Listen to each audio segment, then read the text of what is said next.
Yay! Another fucking book review!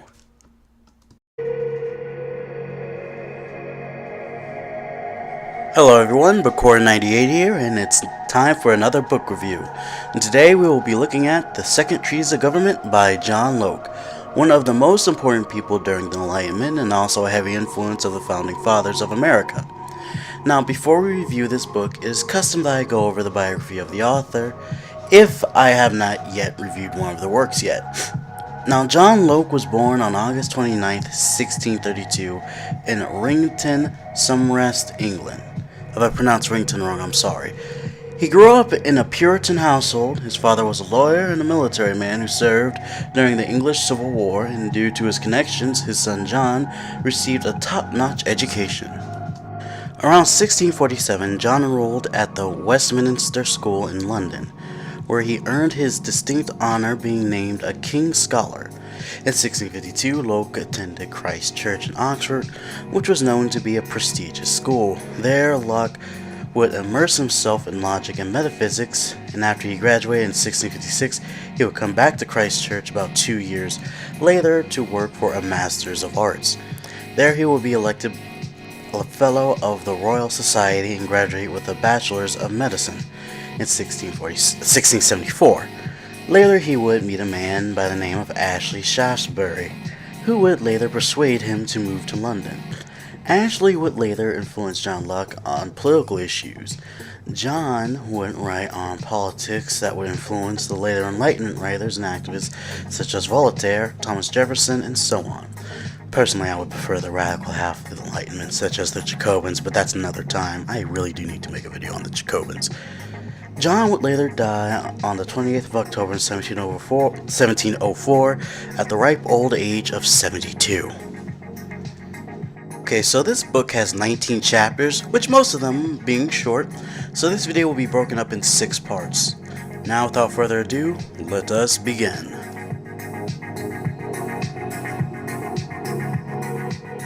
Now, the first chapter is literally a page and a half, but has 3 parts. The first having to deal with Adam, the one from the Bible, had no natural right of fatherhood or a positive donation from God to have a dominion over the world, and then goes over the situation of his heirs being able to inherit said power. From this, we can see the allegory to that of the monarchy. He says that these promises have been made out, and that it is impossible that the rulers now on earth should make any benefit, or to even derive any power that shows that all government is nothing more than a force of power, as if men live together with no such ruling other than that of beasts, in order to prevent rebellion of another rise of government with a new form of designing and knowing. So basically, these reactionary forces will rather have this rule over their people rather than them choosing from one of their own to represent them. This rule of democracy will help connect the people to the ruler rather than having one family member who has nothing in common with them other than nationality. The second part, Jonathan pretty much says that such political power will be different than that of the father over the child, or the boss over the employee. In the last part, he says that such political power will have a right to make laws such as death penalty and the regulation of preserving property and employing the force of the community to execute these laws for the good of the Commonwealth. Now, of course, I disagree with the property part. I'm pretty much sure he means private property rather than public or personal. I would argue that you can't help the community through private property, as it allows the leaders of such property to do as they please with it. This is, of course, can lead to greed, so I would prefer a more public property, so people are not alienated from such goods or their labor. So, it is clear that in the first chapter he's going over how the government should be constitutional rights, whilst making laws to benefit the Commonwealth and private property, and how this rule should be treated different from that of the absolute monarchy. That's what at least I get from this. The next chapter has 3 paragraphs I found interesting, as it is what I believe is what have inspired the Founding Fathers of America. He goes over the equality of man within nature and share equal power within the sense that no one else has the right to rule over them, meaning that they shouldn't be subjected to being in a master-slave-like relationship, as the person has a right to autonomy, as well as that man should show a mutual love for each other to help one another. Now, on the next page, Locke goes over how man does not have the liberty to destroy himself or others' right of their possession. That even though they have their property, they should not harm others, as it is not rational, and they too should have the equal liberty. The part that bothers me, due to it being outright wrong, is him implying that property is a part of nature. It is not. Well, private property is in nature, but a line of evolutionary ways of living that won't last. First, there was that of primitive communism, then the idea of feudalism, then capitalism, then socialism, then communism with more scientific reasoning. So the idea of owning property, private, not personal, is a part of nature is just rubbish. Anyway, this is what he means about equality, which I think a lot of people forget, which is dangerous. On the next page, in paragraph 9, he states that no law within said government should have no right to prosecute an alien due to them being foreign and not understanding the law of the nation they had arrived in. He doesn't see how the magistrates within any community can have the right to punish a foreigner. Now today this can raise controversy. We want to prosecute the wrongdoing, but them not being a citizen means we cannot use the full effect of the law. If I am correct, I could be wrong now. However, it differs from country to country. Now on the next page, on paragraph 12, I have a quote mark that states, quote, "By the same reason may a man in the state of nature punish the lesser breaches of that law, it will perhaps be demanded with death? I answer, each transgression may be punished to that degree, and with so much severity, as will suffice to make it an ill bargain to the offender, give him cause to repent, and terrify others from doing it. The like. Every offense that can be committed in the state of nature may, in the state of nature, be also punished equally, and as far forth as it may in the Commonwealth." End quote. So in basic terms, the punishment must match the severity of the crime in order to show that such crimes have consequences. Now today, there's a hot button topic within America, and that is the death penalty, and how it's either inhuman or is no longer needed because some people that were put to death did not commit the crime, and I believe cases of that must have happened. Now personally, I am for the death penalty, but only for the most severe of crimes. And I do believe that there should be a waiting period before putting said person to death to make sure if the trial was fair, or if they can make an appeal, or even prove if the person did not commit the crime. The punishment should match the crime in terms of how long they should spend in jail. Now, treatment within the prison is another topic that I may or may not go over. Moving on, the last 3 paragraphs, he is going over how within nature there was always such men within nature that had this law to rule or pass judgment has always existed, but I could argue that didn't come until man developed a language in society. In chapter 3, he goes over the state of war and how it is needed to protect the citizen to whenever they feel threatened. Now, I am all for having a competent military for protection, but I don't believe in going to war unless we are attacked, hence why I think wars such as the Second World War was the last valid war America has fought, the others being an imperialistic economic expansion. From that I get from John's text is that we should attack even if the other power hasn't, which is something I disagree with. War should be the last resort, or even then, most sane humans don't want it, but we have to be careful when declaring such an act of violence. As I was skimming over paragraph 18, I noticed how he gives an example of killing a robber, even if the robber does not intend to harm. John argues that for the sake of keeping his liberty, he has the right to kill for protection, which I find ironic since we as Americans have had our liberties taken away, not only within the Patriot Act. You would think that these so-called patriots would revolt against the government, but they really haven't, or if they did, it failed. It's something I find ironic. I mean, didn't one of the founding fathers say it is okay to revolt to a tyrant government? I mean, they give us permission, but the ruling class will try to suppress it anyway. This country was founded by aristocrats, so I doubt that they meant the working man revolting. Plus, I looked it up, it turns out that quote wasn't entirely real, but I don't have the link for it, sorry. Moving on, in paragraph 20, John states that there should be a judge when the war is over to find who is really at fault, or at least what I think he's trying to convey. And he says that if there is no appeal, it will be up to God when the person dies.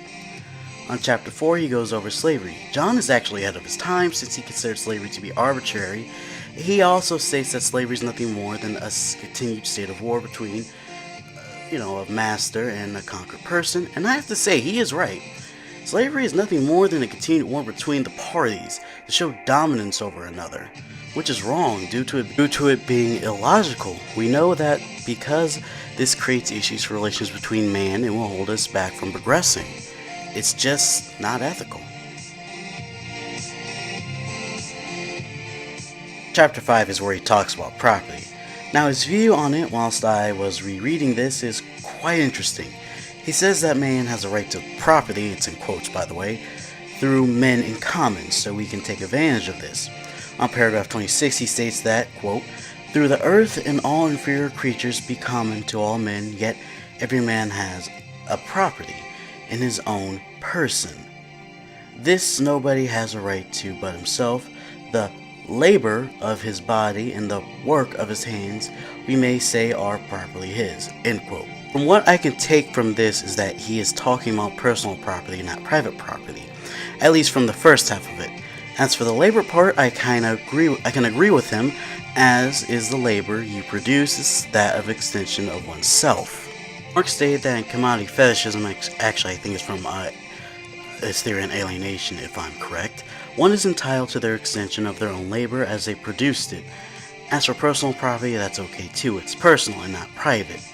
The means that are owned personally are fair, whilst the private means are not, since there is work exploitation involved. He also goes on to say that the labor been taken out by the hands of nature and thus should belong equally to all man. I have to say I'm quite surprised that he wrote this considering the fact it sounds communist-like, even though I'm pretty damn sure Locke was not a communist. Not to mention this was before the ideas of dialectics and materialism.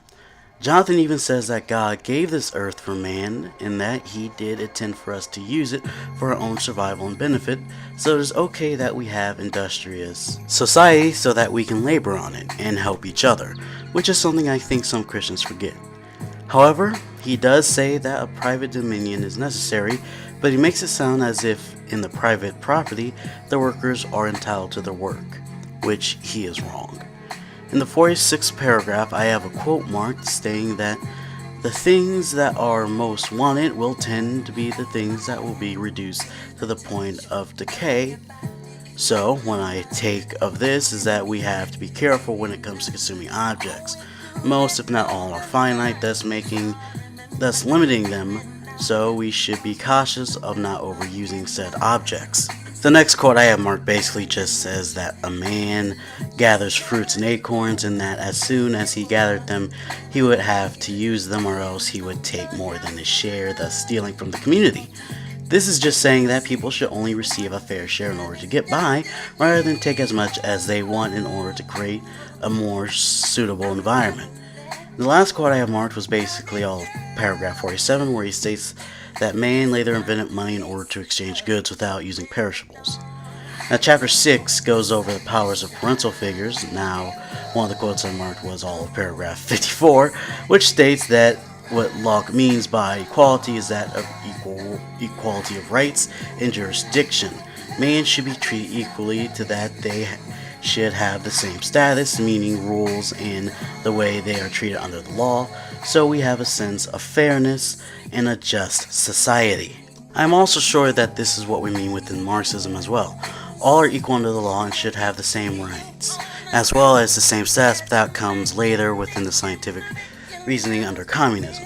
This whole new edgy phase of man wasn't created equal is something I think everyone knew, but missed the point of the original saying man being created equal.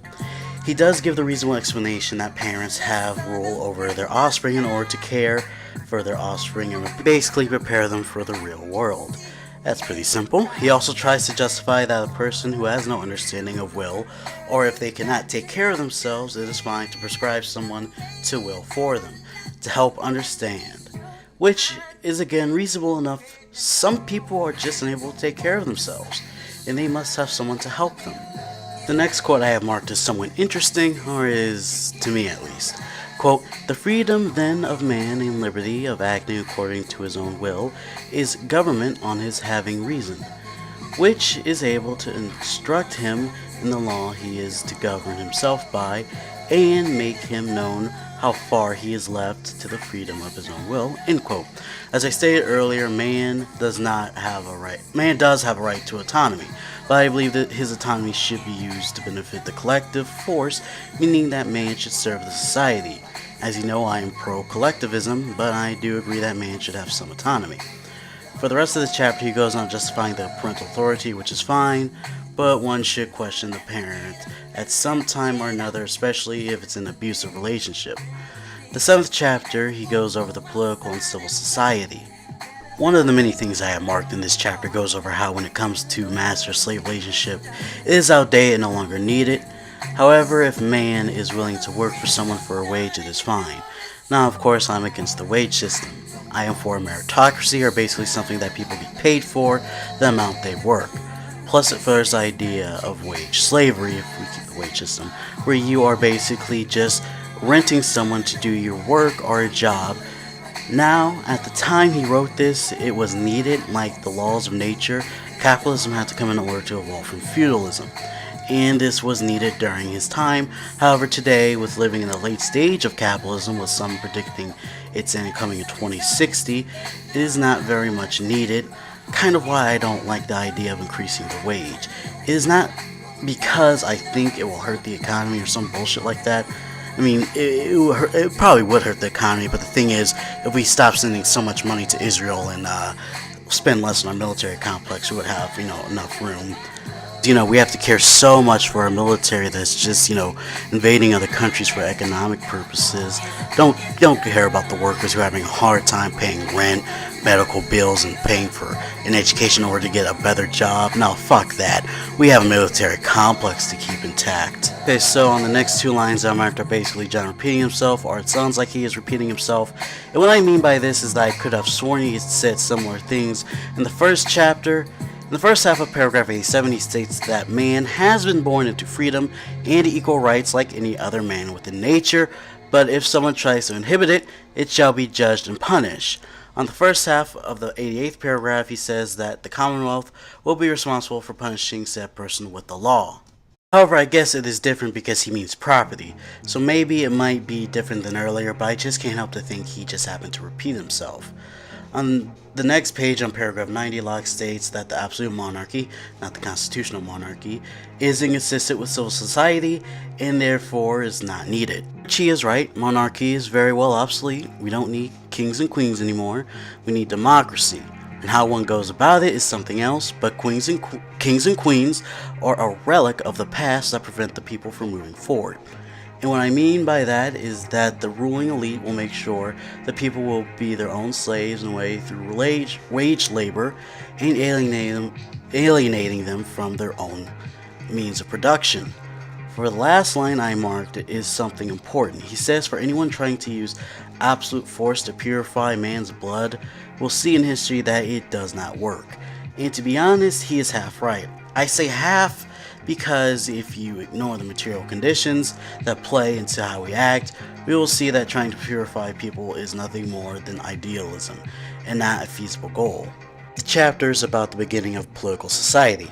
Right off the bat, on the first page, on paragraph 96, says, quote, "For when any number of men have, by the consent of every individual, made a community, they have thereby made a community one body, with a power to act as one body, which is only by the will and determination of the majority." End quote.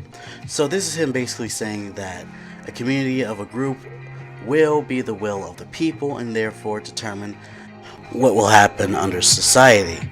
On the next page, he states that everyone under one government puts himself under an obligation that to submit to the majority or else it would mean nothing. Now, my main issue with That is, what about the minority? There needs to be representation for the minority. I'm guessing Locke is talking about direct democracy. I'm not sure. I could be wrong. But the issue still stands with that with the majority will come a minority. And if we want to make it fair and beneficial to all people, the minority must have some form of representation. I skipped ahead to the last page and found something quite interesting. It's paragraph 122, where he states that submitting to the laws of any country and living quietly and enjoying said privileges does not make a man a member of said society, but does not mean that they cannot still live within it. They must abide by the said government's laws. This is common sense. Whilst you may not be a citizen of said place, does not mean you cannot follow their laws.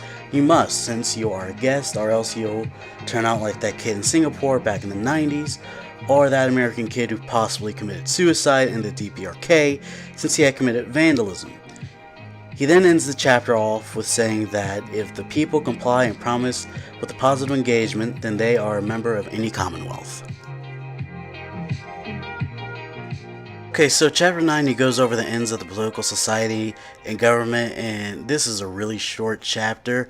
On paragraph 128, he basically says that man has a distinct law of nature for when it comes to our species. We must preserve ourselves and others, for our species is one of community. And the second is we have the right to punish each other if they committed a crime. Of course, he says that when one joins a society, they forfeit the right if they incorporate themselves within the Commonwealth. I'm guessing that if one joins a party, they become limited with their own liberties.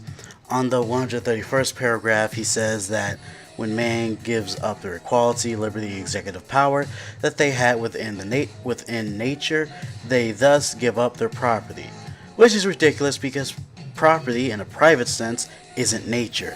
And I hope I don't sound like an anarchist, I forgot the French one, but private property isn't nature. It's a concept made by man in order to control the means of production and do anything with them.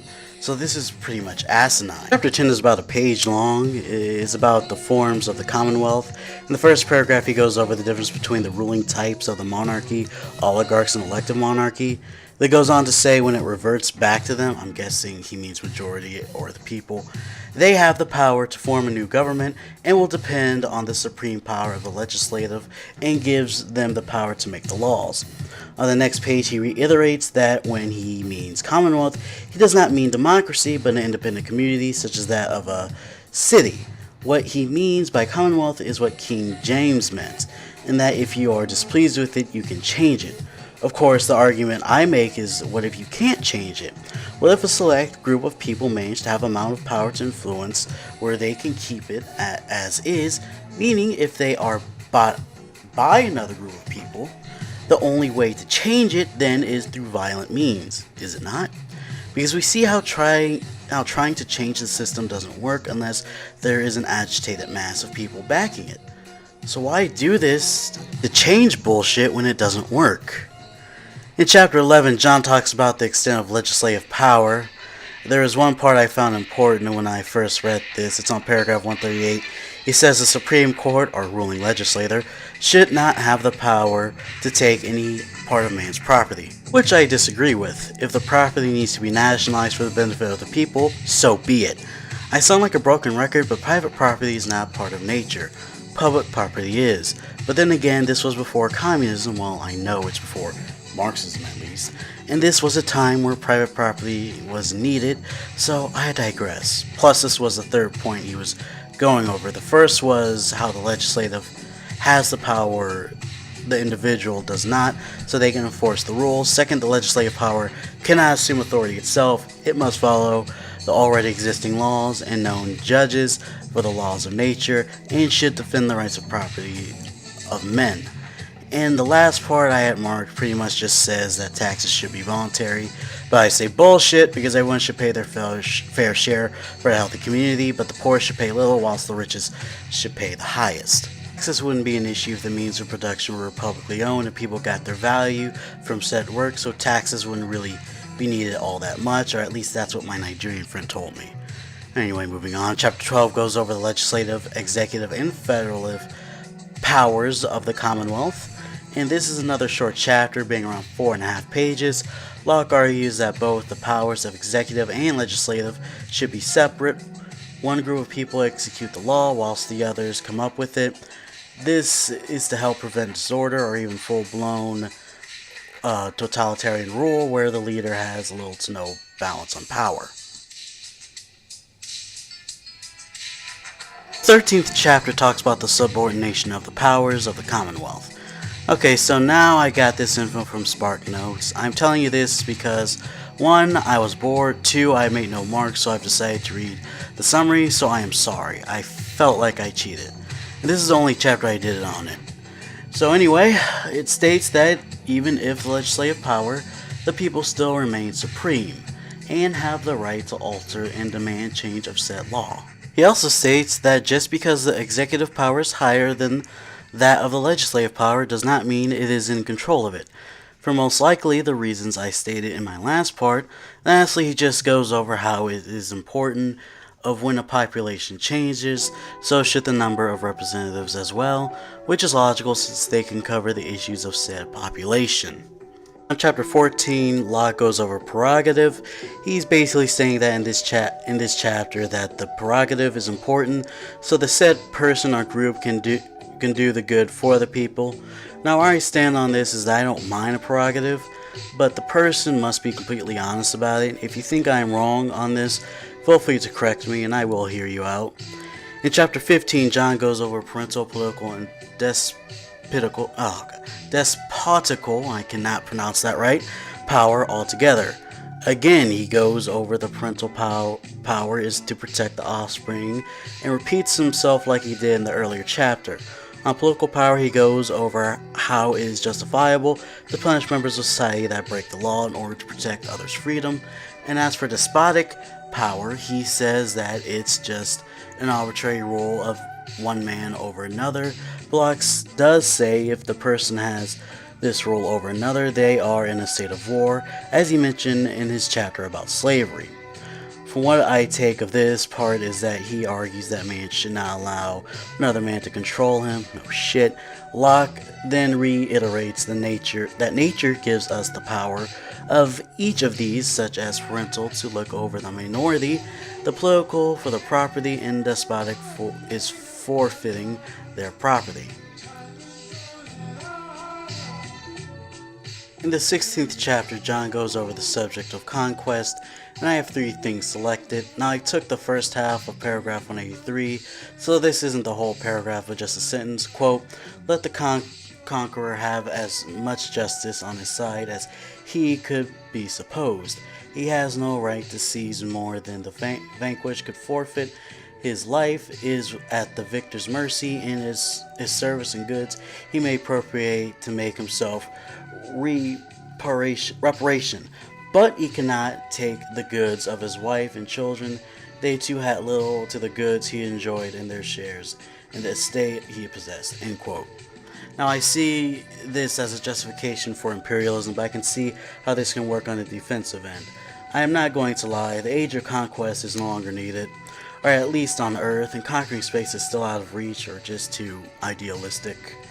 However, he does try to make it just by being ethical. Whilst yes, his goods will be appropriated, he cannot take away his family. However, I would argue that having a power appropriate your goods would damage your economy, but that's the price of war. As for the next 2 marks I made were in paragraphs 190 and 191. As the first one states that man has 2 rights. One is the right to freedom of his person, and the other is the right to inherit within his brethren or his father's possession. On the second paragraph, he states that a man has a natural right to not be subjugated to the law of government, even if they were born within it. He infers if that happens, the man must disclaim the government, and by that I'm assuming that he must revoke his right. But it sounds like he is trying to say as if you do not like it, you don't have to receive it. At first I thought he was trying to say, if you don't like it, leave it, but now I'm thinking he means property through inheritance. On paragraph 192, there's a sentence that says when a country is invaded and they own something that belongs to them, to their ancestors, they have a right to keep it. Now, of course, this heavily depends on what we're talking about on said possession. If it's of wealth from an exploitative class, I think it should be redistributed. but if it's a special artifact, I argue that it must be studied with the consent of the owner. Now, the last point I have made was on paragraph 195, where John states that he will not dispute whether or not a prince or whatever leader is exempt or not from the law. He does argue that they owe subjection to that law by nature and God, and that no powers can exempt them from eternal law. Now, whilst I do believe that there is eternal law after death, does not mean I think they should be exempt from the law on earth. They lost. They must face the consequences. Now, chapter 17 is yet another short chapter, being a page and a half, and on this chapter, Locke talks about usurpation. He argues that the usurper does not have right on his side, nor does he have the power to change the rules of government, but just the person. If they do try to extend the law, then it becomes tyranny, according to him. To John, it has to be met with consent with the people in order for it to be just. But I'll argue that not everyone will agree with it, and they will try to revolt. There is no one government that will be met with consent with all of its people. But I guess if you're talking about majority versus minority, then it's different. In chapter 18, John brings up the subject of tyranny. He states that basically not every king is a tyrant, and it is a mistake to think that only monarchies are prone to tyranny. Now, whilst he is right about the monarchy is not the only form of government of being prone to this type of action, I do say that is no excuse to keep monarchies in power. They are nothing more than a past artifact that no longer serve any purpose. We don't need a royal family who are nothing more than any other human being. He even says that where law ends, tyranny begins, which he isn't wrong, and he even states that basically there is law the ruler cannot do like a martial law type of deal, meaning doing totalitarian shit for the sake of his power. So his rules should be limited, which is something most if not all countries have. Checks and balances are the way to go. In the last chapter, John Locke talks about the dissolution of government. I have one quote marked on paragraph 220 that says, quote, "This is, in effect, no more than to bid them first be slaves, and then to take care of their liberty, and when their chains are on, tell them they act like free men." This, if barely so, is rather mockery than relief. And men can never be secure from tyranny if there be no means of escape it till they are perfectly under it. And therefore it is that they have not only have a right to get out of it, but to prevent it. End quote. Okay, so here's the thing. One, I will say that this can apply to America. We are told that we are free whilst our privacy is breached. We are not allowed to fully expose the corruption of our government, and they distract us with sensual pleasures. Keeping in mind of that, this quote can be used on any country. Like I know a lot of people, I don't know, a lot of people watch this video, would whine about the DPRK, but come on, do you think every country is free? This quote can fit so many political narratives, from capitalists, communists, anarchists, into fascists. So whenever you hear this quote, make sure you question your circumstance, because there might be freedoms that are not really there, and your country is just saying so in order to garner your support. On the next paragraph, Locke states that the only reason men enter society is to protect their property. Even if that is true, private property is not, nor will it ever be nature, but a controlled source done for profit over the public good. Personal property is okay, but private property is not. For the next couple of pages, he rambles on about inheritance and private property and the importance of both in order to have a society. On the other pages, he gives examples on how to resist force and whatnot in order for self-protection of said property. I'm guessing now there is one last quote that I think is important to end on. It's on paragraph 243. Quote, "To conclude, the power that every individual gave to society when he entered into it can never revert to the individuals again as long as society lasts, but will always remain in the community. Because without this, there can be no community, no commonwealth, which is contrary to the original agreement. So also when the society hath placed, the legislative can never revert to the people whilst that government lasts. Because, having provided a legislative with power to continue forever, they have given up their political power in any person or assembly only temporary. Or else when, by the miscarriages of those in authority, it is forfeited upon the forfeiter of their rules, or at the determination of the time set, it reverts to the society, and the people have a right to act as supreme and continue the legislative in themselves, or placed in a new form or new hands as they think good. End quote. So no one can set their power just for themselves, and the legislative can only use their powers to help the community. The many will always surpass the few or the one. For society to advance, there must be a community of people working together, because the false cry of individualism is nothing more than a myth, perpetuated by liberalism and the ruling class. And thus concludes another book review, and I must say I did enjoy some of it, and found myself agreeing with some of what he says, surprisingly, whilst also noting that some of it is nothing more than romanticism. John Locke is an important historical figure in politics, but he is not the best. Would I recommend this book? Yes, in order to understand somewhat of classical liberalism and contemporary politics of today's society that are mainly liberal, such as that in America. Now, as a communist, I think this book is It was okay for its time, but afterwards it is nothing more than an outdated piece of writing. Read the writing back then to understand the history of said ideology, but you'll always want to read on the updated ideas. Anyway, for my next 4 videos I have planned, I will go over the following. Humanism. I'll actually go over humanism with a Marxist perspective and give my critiques on it, because that seems to be, popular ideology amongst many, if I'm correct, and certain skeptics and other people. Then I'll go over Marxist materialism. After that, I'll go over behaviorism, and last, I'll go over another political book called Left Communism, an Infantile Disorder, which is written by Vladimir Lenin. That's right, the leader of the Bolsheviks and the first chairman of the Soviet Union. I hope you liked the video. If you made it this far, I know it's fucking long. Tell me in the comments and I'll try to shout you out in my next video. But just note that that may not be for a while, because school for me is starting back and I may be busy. But yeah, if you have any questions, comments, or critiques, feel free to leave them in the comment section down below. Subscribe if you want to see any more of my content, and make sure you hit the bell notification as to when I upload a new video. This is Bakor98, signing off.